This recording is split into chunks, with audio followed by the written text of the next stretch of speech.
হ্যাঁ, আমি রাজু আহমেদ খান, গ্রিন পার্টির চেয়ারম্যান এবং পলিটিক্স ক্লাবের প্রধান সমন্বয়ক, এবং আমি একজন কবি সাহিত্যিক। আমি প্রায় 100-র কাছাকাছি, মানে 89 পুস্তক রচনা করেছি। তো সেগুলো অবশ্য প্রথমে 10-12 সালের দিকে বইমেলায় নিতাম, ছাপাতাম। তারপরে আমি ফেসবুকের পেজে, আলাদা আলাদা পেজে সেগুলি মানে সংরক্ষণ করি এবং আমার আলাদা পাঠক আছে। আমি লক্ষ্য করলাম যে যেমন আজিজ ভাই বইমেলায় পুরো মাসটা কাটিয়ে আসলেন এবং তার কিছু প্রকাশনী ব্যবসা আছে, সেখানে কিছু লেখকদের বই বিক্রি করছেন। তার সঙ্গে কালকে কথা হলো যে আমরা লক্ষ্য করলাম কিছু পাঠক ইতিমধ্যেই কমে গেছে। তার কারণ আমরা গবেষণা করলাম যে কেন এই পাঠক কমে গেল। তো আমি সে বিষয়ে কথা বলবো আজিজ ভাইয়ের সঙ্গে। কিছু আমার মানে যে অভিমত, আমার কিছু মন্তব্য আমি শেয়ার করব। আমি নিশ্চয়ই জানি প্রকাশনী সংস্থার খুঁটিনাটি নারী নক্ষত্র আমার চেয়ে উনি ভালো জানবেন। তবে আমি লক্ষ্য করেছি যে এই কাগজের বইয়ের পাঠক দিন দিন কমে যাওয়ার অর্থ হচ্ছে যে সোশ্যাল মিডিয়া, ভার্চুয়াল জগৎটাকে সম্প্রসারিত হওয়ার কারণে মানুষ এখন মোবাইলে হাতের মুঠোয় চাপ দিলেই যখন বই পায়, সে বই পড়ে এবং আরও অনেক অনেক বিষয় এখানে তাকে ব্যস্ত রাখে। এমনকি অনেকে দিনের এমন হচ্ছে যে পার্সেন্টেজ এতই বেড়ে গেছে যে দিনের 20 ঘন্টা, 21 ঘন্টা বা 18 ঘন্টা অনেকেই সোশ্যাল মিডিয়ায় থাকে। অনেকগুলো প্ল্যাটফর্ম আছে, ইউটিউব আছে, সেখানে আপনার লিঙ্কডইন আছে, সেখানে টিকটক আছে, ফেসবুক লাইভ করে, কেউ লেখালেখি করে, কেউ অনেক অনেক ওয়াজ শুনেন, কেউ হয়তো বক্তৃতা শুনেন, হ্যাঁ, ইউটিউবে শুনেন। এইসব কারণে অনেক তথ্য, মানে যেই তথ্যগুলো আগে সাধারণত আমরা কাগজের লেখা বই থেকে নিতাম, সেই তথ্যগুলোর প্রায় 67% তথ্য এবং হালনাগাদ তথ্য চলে আসে সোশ্যাল মিডিয়ায় বা এই সাইবার জগৎ থেকে।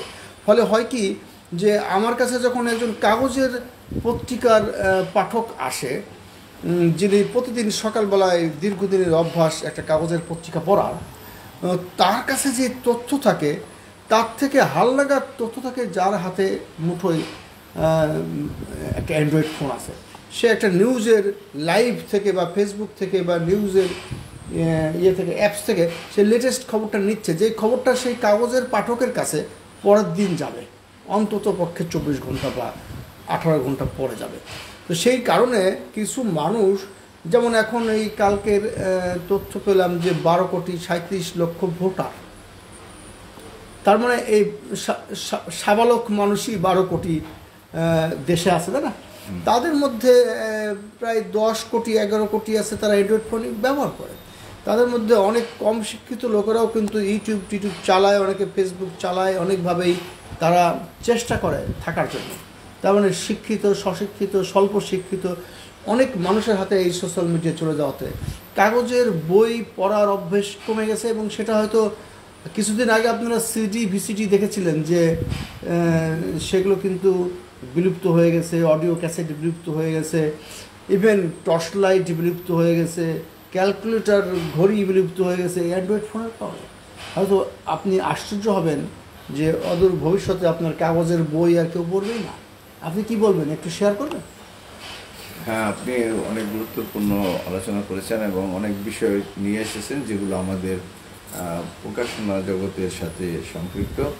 এই বিষয়ে আমার একটা মতামত যেটা হলো যে আমাদের এই প্রকাশনা থাকার কারণে যেই অভিজ্ঞতাটুকু যেগুলো আমরা অর্জন করেছি, তার থেকে আমাদের দিন দিন আমরা যেটা বুঝতে পারছি যে কাগজের যে ছাপা বই, এই বই পড়ার ভিতরে যে আনন্দ এবং যে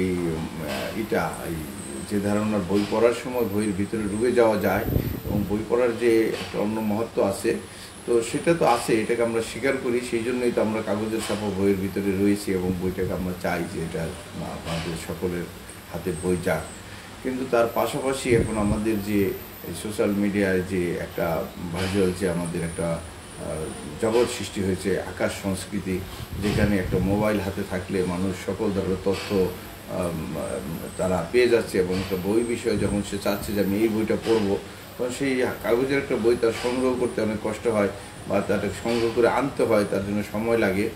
কিন্তু সেই বইটার এখন দেখা গেলো সেই বইগুলো আপনার মোবাইলের মাধ্যমে সে চাইলেই যদি তার নেটটা অন থাকে তা চাইলেই সে 2 মিনিটের মধ্যে সে বইটাকে তার হাতের কাছে পেয়ে যাচ্ছে এবং সহজে সে পড়তে পারছে এবং তার যেটুকু চাহিদা বা যেটুকু তার পড়ার দরকার, যে জন্য তিনি পড়তে চাচ্ছেন, সেটা তার অর্জন হয়ে যাচ্ছে। তো এই দিক থেকে আমরা মনে করতেছি যে কাগজের বইয়ের আবেদন এবং কাগজের বইয়ের যে চাহিদা, এটা পুরোপুরিভাবে শেষ না হলেও এর যে বেশিরভাগ বা এটা আপনার আমাদের যে সে আগের মতো আর থাকবে না। তো আমরা যারা প্রকাশনায় যারা আছি, যারা প্রকাশনা চালাই বা এর সাথে লেখক যারা যুক্ত আছেন, পাঠক যারা যুক্ত আছেন, প্রত্যেকেরই আমাদের মনে হয় যে আমাদের কাগজের বইয়ের পাশাপাশি এখন আমাদের এই এই আকাশ সংস্কৃতির যে অগ্রগতি, এর সাথে সামঞ্জস্য রেখে আমাদের বইয়ের আরেকটি দিকে আমাদের যাওয়া দরকার, যেখানে কাগজের বইয়ের পাশাপাশি তারা যেন অনলাইনে বইগুলো তারা পড়তে পারে এবং এই বিষয়ে আমাদের আরেকটু জ্ঞান অর্জন করার দরকার এবং সহজে আমরা যেন পাঠকের কাছে যেতে পারি। প্রতিটা বই নিয়ে লেখক এবং প্রকাশকেরই একটা সমন্বিত উদ্যোগের প্রয়োজন। আচ্ছা, এই বিষয়ে আমি একটু কিছু শেয়ার করতে চাই। দেখবেন কিছুদিন আগে অডিও ক্যাসেট বিক্রি করে অনেক শিল্পী অবসর লাভ করেছে, ধনী হয়েছে, তার গান অডিও ক্যাসেট বিক্রি হয়েছে, ভিডিও ক্যাসেট বিক্রি হয়েছে। বিজ্ঞানের পরিবর্তনের সাথে সাথে কিন্তু তারা কিন্তু আর ওই অডিও ক্যাসেট বাজারে না থাকার কারণে এগুলো ইউটিউবের মধ্যে চলে আসার কারণে কিন্তু এক ধরনের স্পেস নিয়ে নিয়েছে। যদি আপনি কারো গান ব্যবহার করেন, তার অ্যাকাউন্টে ঠিকই টাকা চলে যায়, সেটা কপিরাইটের সিস্টেমের কারণে। তো এরকম যদি সোশ্যাল মিডিয়াতে লেখকদের লেখা এবং প্রকাশকদের লেখার জন্য স্পেস করে দেওয়া হয় রাষ্ট্রীয় তত্ত্বাবধানে, যে তখন লেখক একটা প্রকাশকের কাছে লেখা দেবে, প্রকাশক সেই লেখাটা সোশ্যাল মিডিয়ায় দিবে, গ্রুপে হোক, পেজে হোক, যেখানে দেবে, সেখান থেকে কোনো পাঠক পড়লে তাকে একটা ফিস জমা দিতে হবে, মানে তাকে একটা ফি জমা দিয়ে পড়তে হবে, তাছাড়া এটা পড়া যাবে না। এরকম অল্প যাই হোক, তাতে করে এই পাঠক এবং প্রকাশক পয়সা পায়। সেই ব্যবস্থাটা এখনই করতে হবে। কারণ হচ্ছে যে আমরা দেখতেই পাচ্ছি যে ভবিষ্যতে কাগজের পাঠক হারিয়ে যাচ্ছে। আমরা যেমন আগে বলতাম যে কাগজের লেখাগুলো মেমোরিতে বেশি থাকে এবং স্মৃতির মধ্যে ডুবে যাওয়া যায়, ঘটনার মধ্যে হারিয়ে যাওয়া যায়। এই যে একটা আনন্দ, এই আনন্দটা ছিল, কিন্তু সেই আনন্দটার বিকল্প এই তথ্য প্রযুক্তি দাঁড় করিয়েছে। তথ্য প্রযুক্তি কিন্তু আপনার ChatGPT বলেন, তারপরে আপনার বলেন, গুগল বলেন, কোথায় আপনি চাপ দিলে সব চলে আসবে লেখা। আপনার কাগজের বই কোথায় বাসায় আছে, আপনি ট্রেনের মধ্যে আছেন, বাসের মধ্যে আছেন, অর্থাৎ বাস্তবতাকে কখনো অস্বীকার করা যাবে না। যেভাবে আপনার টর্চ লাইট, আপনার ক্যালকুলেটর, আপনার কাগজের ডাক বাক্স, চিঠিপত্র হারিয়ে গেছে, সেই পথ দিয়ে কিন্তু আপনার বই হারিয়ে যাবে। এটা বাস্তবতা, মানতে হবে। এখানে অনুসরণ করবার কিছু নাই, দুঃখ পাবার কিছু নাই। কিন্তু এই প্রকাশকরা যেন কাজ করতে পারে, এই লেখকরা যাতে লিখে পয়সা পায়, তার জন্য রাষ্ট্রীয় তত্ত্বাবধানে এই সিস্টেমগুলো দাঁড় করাতে হবে। যেমন আমি 100টা কবিতার গ্রুপে আমার কবিতা প্রতিদিনই অন্তত একদিন পর একদিন হলেও বা প্রতিদিনই আমি দিই। এই 100টা গ্রুপে কমপক্ষে 90 হতে পারে। সেখানে কিন্তু আমার ওই গ্রুপে অনেকেই প্রশংসা করে, লেখার খুবই প্রশংসা করে। তাও প্রত্যেকটা গ্রুপে 10 জন, 20 জন, 50 জন আপনার কমেন্ট করে। কিন্তু এখানে যদি এই প্রথা চালু থাকতো যে ঠিক আছে ভাই, এখানে চাপ দিলে লেখককে আমি 10 টাকা পাঠাবো, তাহলে দেখেন যদি 10 জনের 10 টাকা পাঠায়, তবে 100 টাকা কিন্তু লেখকের অ্যাকাউন্টে আসবে। এটা যদি রাষ্ট্র ব্যবস্থা গ্রহণ না করে, সিস্টেম ব্যবস্থা গ্রহণ না করে, তাহলে যে লিখবে সে কোনো সে সারা জীবন ফকির থাকবে, তার তো সংসার চলবে না। লেখককে মূল্যায়ন করার জন্য সেই সাথে যারা ছাপাবেন তাদেরকে বেকার করে দেওয়া যাবে না, তাদেরও কর্মসংস্থান রাখতে হবে।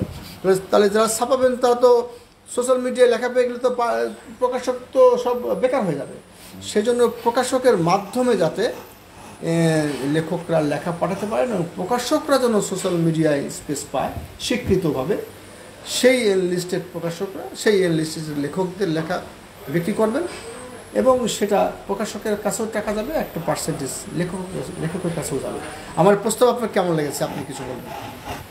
আপনি যে বিষয়টি তুলে ধরেছেন যে আমরা যেসব লেখক আমাদের দেশে লেখালেখি করছেন, বিভিন্ন বিষয়ের উপরে লিখছেন, এই লেখাগুলো তারা নিজেরা বিক্ষিপ্তভাবে বা তাদের নিজেদের যে যতটুকু সাধ্যের মধ্যে তারা প্রচারও করেন এবং এই যে আপনার ইউটিউবে এবং অন্যান্য এই সোশ্যাল মিডিয়া বিভিন্নভাবে তারা এগুলোকে আপনার প্রচার করেন তাদের ব্যক্তিগতভাবে। তো এটা যদি আপনি যে জিনিসটা তুলে ধরেছেন, যেটা আমার মনে হয়েছে যে আপনি এটাই বোঝাতে চেয়েছেন যে প্রত্যেকটা লেখক সেটা করবেন, কিন্তু কোনো না কোনো আমরা বই প্রকাশ করলে যখন একজন প্রকাশকের মাধ্যমে আমরা চলে আসি, এই কাজটা এরকম কোনো না কোনো একজন প্রকাশকের মাধ্যমেই তার এই প্রচারটা তিনি চালাবেন। সেখানে আমাদের একটা চুক্তি থাকতে পারে, সেটা আমরা আইনগত বাধ্যবাধকতা থাকতে পারে, রাষ্ট্রের সহযোগিতা নিতে পারি, সমাজের সহযোগিতা নিতে পারি, সকলে একত্রিত হয়ে মিলে আমরা একটা সিদ্ধান্তে যেতে পারি যে এই প্রকাশকের মাধ্যমে এই অনলাইনের যে প্রচারটা বইয়ের মতো সেটা এই মাধ্যমেই হবে। সেখান থেকে যে আয়টা হবে প্রকাশকের, সেই আয়টার একটা অংশ থাকবে এবং লেখকও পাবে। এবং এর মধ্যে যদি কোনো বিজ্ঞাপন সংস্থা বিজ্ঞাপন দেয় তারাও কিছু করে নেবে। এবং এটা যদি হয় তাহলে একটা শৃঙ্খলা থাকবে, সুশৃঙ্খলা থাকবে, এর ভিতর দিয়ে লেখক এবং এই প্রকাশক দুজনে উপকৃত হবে এবং পাঠক একটা ভালো মানের জিনিস পাবে। এই কারণে যে সেটা শুধু লেখকের হাত দিয়ে যাচ্ছে না, সেখানে প্রকাশক যখন যুক্ত থাকবে, প্রকাশক সেখানে কোনো পরিবর্তন, পরিমার্জন, সংশোধন এবং সেটাকে কিভাবে সুপাঠ্য করা যায়, কিভাবে সেটাকে খুব সুন্দরভাবে উপস্থাপন করা যায়, সেই দায়িত্বটা যদি প্রকাশক নিয়ে করেন তাহলে পাঠকও সেই লেখাটা সহজে তারা বোধগম্য হবেন এবং সেটা তারা উপকৃত হবেন। এটা ভালো একটা প্রস্তাব। আমরা মনে করি যে আমাদের বাংলাদেশ পরিবর্তন হচ্ছে বিজ্ঞানের প্রযুক্তির উন্নতির সঙ্গে সঙ্গে। বাংলাদেশের সরকারও পরিবর্তন হয়েছে, আগামী ভবিষ্যতে আরও অনেক সরকার আসবে। আমাদের গ্রিন পার্টি সরকারে নাও আসতে পারে, কিন্তু যারা আসবেন, যারা সরকারে আসবেন তারা যেন এই দিকটা বিচার বিবেচনা করেন। আজকের এই আলোচনায় আপনি আমার সঙ্গে যুক্ত হয়েছেন যেমন আজিজ ভাই, আপনাকে অসংখ্য অসংখ্য ধন্যবাদ। আপনাকেও ধন্যবাদ রাজু ভাই, ভালো থাকবেন, সকলের জন্য শুভকামনা।